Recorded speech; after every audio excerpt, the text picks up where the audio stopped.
Selamat datang pemirsa, ramai mengenai keliti yang memakan korban siswa SMA. Inilah ulasan singkat mengenai info tersebut. Seorang pelajar Dafa Azin Al-Basid, 18 tahun, asal Kebumen, Jawa Tengah, tewas akibat kejahatan jalanan alias keliti di Gedong Kuning, Jogja. Orang tua korban yang juga merupakan anggota DPRD Kebumen, Mardhan Anis, meminta polisi mengusut tuntas tersebut. Korban yang merupakan anak kedua dari 3 bersaudara pasangan Mardhan Anis dan Turyani Widyastuti itu sengaja memilih sendiri kota Jogja sebagai tempatnya menuntut ilmu. Dafa tercatat sebagai siswa SMA Muhammadiyah 2 Jogja atau SMA MUHA. Di Reskrimum Polda DIY Kombes Pol Ade Arisam Indradi membeberkan kronologi lengkap kasus kejahatan keliti yang menewaskan korban tersebut.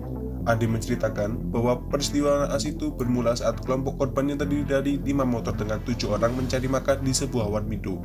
Lokasi rumah makan itu diketahui berada kurang lebih 50 hingga 100 meter sebelum tempat kejadian perkara.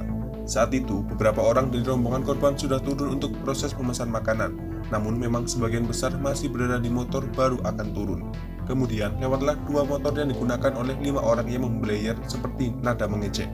Kelompok korban yang merasa tidak terima dengan bayaran itu akhirnya berusaha mengejar kelompok pelaku ke arah utara di Jalan Gedong Kuning. Setidaknya, ada 4 motor kelompok korban yang mengejar rombongan pelaku. Namun ternyata, kelompok pelaku yang sudah berada di depan dan dikejar itu sudah berhenti hingga akhirnya memutar balik dengan maksud mereka menunggu kelompok korban tersebut untuk tiba. Motor yang pertama dari kelompok korban tidak sempat terkena pukulan benda tajam yang dimiliki oleh kelompok pelaku sehingga lolos.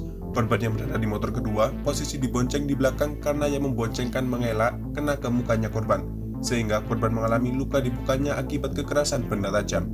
Di sisi lain, Gubernur Daerah Istimewa Yogyakarta, Sri Sultan Hamengkubuwono X meminta pelaku kejahatan jalanan diproses hukum tanpa tebang pilih. Kejahatan remaja yang menjadi fenomena di Jogja itu kini lebih dikenal dengan istilah keliti. Sultan berharap kepolisian segera menangkap pelaku. Sekalipun pelakunya ini masih kategori remaja hingga anak-anak, ia meminta proses hukum tetap berjalan karena sudah menimbulkan korban hingga meninggal dunia. Bagi Sultan, Pemda dan petugas keamanan tidak dapat berjalan sendiri-sendiri menangani persoalan kejahatan jalanan yang telah mengakar ini. Faktor lingkungan seperti masyarakat atau orang tua juga memiliki andil besar dalam mengontrol aktivitas anak-anak mereka, termasuk selama bulan Ramadan ini.